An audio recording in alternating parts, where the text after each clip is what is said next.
अस्सलाम वालेकुम students, second year का हमने ऑर्गेनिक केमिस्ट्री का पोर्शन पहले स्टार्ट किया है क्योंकि आपका मेजॉरिटी ऑफ पेपर का प्रपोर्शन आता है ऑर्गेनिक केमिस्ट्री में से। चैप्टर नंबर 7 है fundamental principles of organic chemistry. Organic chemistry को पढ़ने से पहले आपको बताते चलूँ what is organic chemistry. Organic का लफ्ज़ जहाँ पर भी आता है हमारे जहन में आता है नेचर, वो तमाम चीज़ें जो कि हमें कुदरत से हासिल हों, वो जानवर से हो सकती हैं, पौधों से हो सकती हैं हासिल। ये थी हमारी पुरानी डेफिनेशन किसकी, ऑर्गेनिक केमिस्ट्री की। जो मॉडर्न डेफिनेशन है ऑर्गेनिक केमिस्ट्री की, उसमें हम स्टडी करते हैं hydrocarbon and their derivatives. Hydrocarbon से क्या मुराद है, हाइड्रोजन एंड कार्बन, डेरिवेटिव्स उससे बनाई गई चीज़ें। डेरिवेटिव की मिसाल आप यूँ ले सकते हैं, जैसे आपने शाम को कोई चीज़ पकाई है, सुबह उससे आपने उसकी कोई नई चीज़ पका ली है उससे, तो that is the derivation. Introduction में इसका दिया हुआ है जैसे कि more than 200 years ago chemists separated organic compounds from inorganic compounds due to difference in their origin and properties. Chemical compounds are of 2 types. 200 साल पहले केमिस्ट ने ऑर्गेनिक कंपाउंड्स को इनऑर्गेनिक कंपाउंड से सेपरेट कर दिया था क्योंकि इनकी प्रॉपर्टीज़ और इनका ओरिजिन कहते हैं जहाँ से इसको हासिल किया गया हो वो डिफरेंट थी। केमिकल कंपाउंड्स क्या हैं, 2 टाइप्स के होते हैं, organic compounds and inorganic compounds. Organic compounds की जो ओल्ड डेफिनेशन है जैसे कि मैंने आपको पहले भी बताई है, the compounds obtain from living things, plants और animals were considered as organic compounds. वो तमाम चीज़ें जो कि लिविंग थिंग्स से हासिल हुए हैं जैसे कि प्लांट्स हैं, एनिमल्स हैं, उन्हें क्या कहते हैं, हम ऑर्गेनिक कंपाउंड्स कहते हैं। इसकी एग्जांपल है बटर, मक्खन, चीज़, पनीर को कहते हैं, कॉटन, कपास, सिल्क आपको पता है जिससे रेशा बनता है और कपड़े बनते हैं, glucose etcetera. Inorganic compound, the compounds obtain from non living और mineral sources were called as inorganic compounds. वो तमाम कंपाउंड जो नॉन लिविंग थिंग से हासिल होते हैं वो क्या कहलाते हैं, इनऑर्गेनिक कंपाउंड्स। इसकी एग्जांपल है सोडियम क्लोराइड NaCl, जिसको हम नमक कहते हैं, calcium carbonate H2SO4। Vital force theory. Vital force theory क्या थी, this theory was introduced by बेrzelius इन 1815। ये थ्योरी दी थी बेrzelius ने 1815 में। अकॉर्डिंग टू दिस थ्योरी, इस थ्योरी के मुताबिक organic compounds can be manufactured only by and within the living things and these compounds can never be synthesized from inorganic materials in laboratory.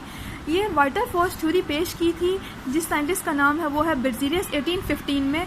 इस theory के मुताबिक organic compound को हम manufacture करते हैं सिर्फ और सिर्फ लिविंग थिंग्स से, and these compounds can never be synthesized from inorganic materials, यानी इनको हम कभी भी इनऑर्गेनिक मटेरियल से हासिल नहीं कर सकते। ठीक है, ये तो थी बेrzelius ने पेश की थी 1815 में। हॉलर ने, नेक्स्ट साइंटिस्ट है, उसने जो है वो वाइटल फोर्स थ्योरी जो कि बेrzelius ने पेश की थी उसको रिजेक्ट कर दिया था। उसने जो थ्योरी पेश की थी वो कौन सी थी, वाइटल फोर्स थ्योरी। उसने क्या किया था, अमोनिया को ऑब्टेन किया था, जैसे कि अमोनिया का फार्मूला दिया हुआ है NH2 की ट्वाइस CO। उसने अमोनिया क्या है यानी ऑर्गेनिक कंपाउंड है और उसने उसको इनऑर्गेनिक कंपाउंड से प्रिपेयर किया। इनऑर्गेनिक कंपाउंड कौन सा था, अमोनियम सायनेट।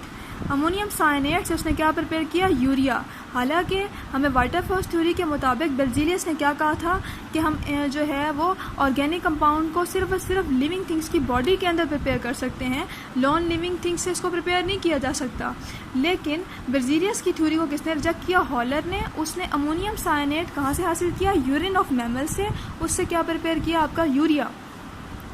और synthesis of urea million of organic compound have been prepared analysed. तब से जो है वो लाखों की तादाद में ऑर्गेनिक कंपाउंड प्रिपेयर हुए, एनालाइज हुए।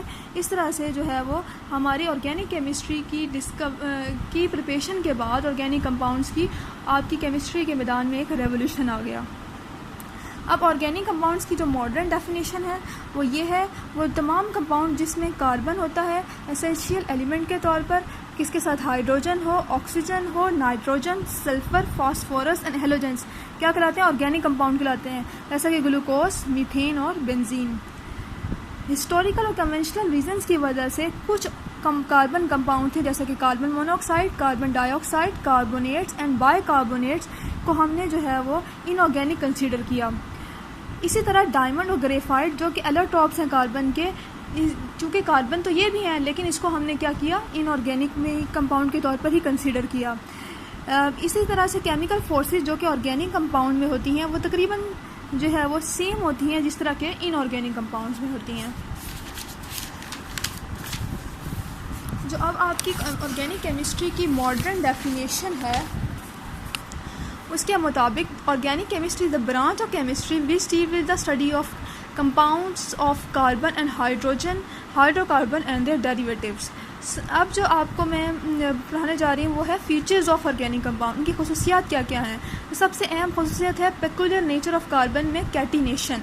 Carbon form a large number of compound, carbon बहुत बड़ी तादाद में कंपाउंड्स बनाता है। There are million organic compound known at present, लाखों की तादाद में ऑर्गेनिक कंपाउंड जो हैं वो हमें पता है, मालूम है कि वो प्रेजेंट है। इसकी जो सबसे बड़ी रीज़न है वो है कार्बन की कि एक तो वो अपने साथ बॉन्ड बनाता है, ठीक है, linking with each other carbon atom to form long chain. Self linking properties को क्या कहलाते हैं, कैटिनेशन। अपने साथ भी और दीगर आइटम के साथ भी बॉन्ड बनाता है, स्ट्रेट चेन भी बनाता है, रिंग्स भी बनाता है और साइड चेन्स भी बनाता है। जिस तरह से आइसोपेंटेन में उसने साइड चेन बनाई है, बेंजीन में इसकी रिंग है एंड ब्यूटेन में इसकी स्ट्रेट चेन है। Carbon form stable and multiple bond with other item है ऑक्सीजन। ऑक्सीजन के साथ डबल बॉन्ड होता है, नाइट्रोजन के साथ ट्रिपल बॉन्ड होता है, सल्फर के साथ भी बॉन्ड बनाता है। इसी वजह से जो है वो इसके बहुत सारे कंपाउंड्स बनते हैं जो कि वेरियस साइज़ के होते हैं, शेप के और स्ट्रक्चर के। पहली प्रॉपर्टी क्या है, peculiar nature of carbon. Second nature उसकी प्रॉपर्टी क्या है, non ionic character of organic compound. Organic compound क्या होते हैं, जितने भी ऑर्गेनिक कंपाउंड है ऑल आर कोवलेंट कंपाउंड्स, क्योंकि ऑर्गेनिक कंपाउंड्स में क्या है, कार्बन होता है, इसलिए ये क्या है, कोवलेंट कंपाउंड्स बनाते हैं। और कार्बन कौन से ग्रुप से बिलोंग करता है, फोर्थ ग्रुप से। तो ये क्या है, किस तरह से बॉन्ड बनाएगा, शेयरिंग से। जैसे कि आपको बॉन्ड पता है कोवलेंट बॉन्ड क्या होता है, इस form by mutual sharing of electron. तो ये आयनिक रिएक्शन नहीं देगा। पहली पेक्यूलियर नेचर में इसकी कैटिनेशन की प्रॉपर्टी, सेकंड में इसकी नॉन आयनिक नेचर यानी कोवलेंट बॉन्ड बनाता है। सिमिलैरिटी इन बिहेवियर, ये इनमें क्लोज रिलेशनशिप होता है डिफरेंट ऑर्गेनिक कंपाउंड में। इसको हम एग्जाम्पलीफाई कर सकते हैं होमोलोगस सीरीज़ की बुनियाद पर। ये इसको हम रिड्यूस कर सकते हैं मिलियन ऑर्गेनिक कंपाउंड्स की स्टडी को होमोलोगस सीरीज़ की बुनियाद पर। होमोलोगस सीरीज़ क्या होती है, a group of chemical compound which are structurally alike and have same chemical properties. Structurally alike हो, उनकी केमिकल प्रॉपर्टी सेम हो। होमोलोगस सीरीज़ में आपके पास दो सक्सेसिव मेंबर डिफर करते हैं, किससे, CH2 ग्रुप से या mass of 14 atomic mass unit. अब होमोलोगस सीरीज़ की जनरल कैरेक्टरिस्टिक क्या है, इनका जनरल फार्मूला सेम होता है, मेथड ऑफ प्रिपरेशन सेम होती है, केमिकल प्रॉपर्टीज सेम होती है और फिजिकल प्रॉपर्टीज़ में चेंज भी ग्रेजुअल होता है, आहिस्ता आहिस्ता होता है। इसकी एग्जांपल एल्केन्स हैं, अल्कोहल्स एंड कीटोन्स। नेक्स्ट इसकी प्रॉपर्टी है complexity of compounds. Organic compounds, organic molecules have large and structurally more complex. Organic compounds क्या होते हैं, बहुत बड़े होते हैं और उनका स्ट्रक्चर भी काफ़ी कम्प्लेक्स होता है। जैसे स्टार्च है आपके पास, उसका फार्मूला होता है C6H10O5N। इसके N का मतलब क्या है, इसमें 7,000 यूनिट्स होंगे। प्रोटीन भी एक कम्प्लेक्स स्ट्रक्चर है जिसका मॉलिक्यूलर मास तकरीबन क्या होता है, few thousand to a million, लाखों तक होता है इसका मॉलिक्यूलर मास। इसी तरह इसकी प्रॉपर्टी है एक आइसोमरिज्म। आइसोमरिज्म क्या होता है, ऑर्गेनिक कंपाउंड की एक बहुत अहम प्रॉपर्टी है। आइसोमर्स का मतलब क्या होता है, जिनका सेम मॉलिक्यूलर फार्मूला हो बट स्ट्रक्चर फार्मूला क्या हो, डिफरेंट हो। Rates of organic reaction, organic compounds क्या रेट क्या होता है, स्लो होता है और इनकी यील्ड क्या होती है, कम होती है। Slow rate of organic reaction किसकी वजह से होती है, इसकी molecular nature of organic compounds. Next है सॉलिबिलिटी। ऑर्गेनिक कंपाउंड्स पानी में इनसॉल्युबल होते हैं और ये सॉल्युबल होते हैं नॉन पोलर ऑर्गेनिक सॉलिड में, such as benzene, petroleum and ether. आपको पता है ये कुदरत का कानून है, लाइक डिजॉल्व लाइक, पोलर चीज़ पोलर में हल होती है, नॉन पोलर चीज़ नॉन पोलर में हल होती है। ऑर्गेनिक कंपाउंड्स क्या हैं, कोवलेंट कंपाउंड्स हैं, तो इनकी नेचर क्या हुई, नॉन पोलर, तो ये नॉन पोलर सॉलिड में हल होंगे। तो इनकी कैरेक्टरिस्टिक क्या होगी, पेक्यूलियर नेचर ऑफ कार्बन में कैटिनेशन, ठीक है। सेकंड नॉन आयनिक करेक्टर, मतलब ये है कि कोवलेंट कंपाउंड बनाते हैं। सिमिलैरिटी इन बिहेवियर क्या है, होमोलोगस सीरीज़ बनाते हैं। कम्प्लेक्सिटी ऑफ स्ट्रक्चर, इनके मॉलिक्यूलर मास बहुत ज़्यादा होते हैं और इनका स्ट्रक्चर काफ़ी कम्प्लेक्स होता है। इसकी एग्जांपल स्टार्च दी है और प्रोटीन दी है, इनके मॉलिक्यूलर मास मिलियंस में होते हैं। आइसोमरिज्म, जिनका मॉलिक्यूलर फार्मूला सेम हो, स्ट्रक्चर फार्मूला डिफरेंट हो। रेट्स ऑफ ऑर्गेनिक रिएक्शन क्योंकि स्लो होंगे, क्योंकि ये क्या है, ऑर्गेनिक कंपाउंड्स, कोवलेंट कंपाउंड्स होते हैं, इनका रेट ऑफ रिएक्शन क्या होगा, स्लो ही होगा। और इनकी यील्ड यानी इनकी जो आगे आपके पास प्रोडक्ट बनेगा उसकी मिकदार भी लो होगी। तो इसके बाद इनकी वजह क्या है, molecular nature, solubility, light dissolve light, ये क्या होते हैं, ऑर्गेनिक कंपाउंड हमेशा नॉन पोलर सॉल्वेंट में हल होते हैं। तो आपने आज स्टडी किया कि ये ऑर्गेनिक कंपाउंड्स, ऑर्गेनिक केमिस्ट्री के मुतालिक ऑर्गेनिक कंपाउंड्स वो होते हैं जो कि नेचर से हासिल हों, प्लांट्स और एनिमल्स।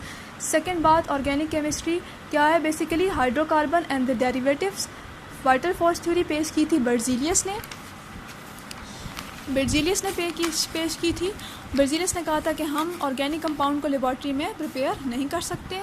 हॉलर ने उसको रिजेक्ट किया। उसने अमोनियम साइनेट जो कि इनऑर्गेनिक कंपाउंड है उससे क्या बनाया, यूरिया, जो कि ऑर्गेनिक कंपाउंड है। ऑर्गेनिक कंपाउंड की मॉडर्न डेफिनेशन में हाइड्रोकार्बन डेरिवेटिव है, लेकिन हिस्टोरिकल और कन्वेंशनल रीजंस की वजह से हमने कार्बन मोनोऑक्साइड, कार्बन डाइऑक्साइड और कार्बोनेट्स एंड बाइकार्बोनेट्स को इनऑर्गेनिक कंसीडर किया। हालांकि कुछ एलोट्रॉप्स हैं कार्बन के, जैसे कि डायमंड और ग्रेफाइट, इनको हमने क्या किया और इसको स्टडी क्या किया एज अ इनऑर्गेनिक कंपाउंड। तो इसी तरह फिर किसकी कैरेक्टरिस्टिक को स्टडी किया। नेक्स्ट इसका होगा importance of organic chemistry and sources, we discuss in the next.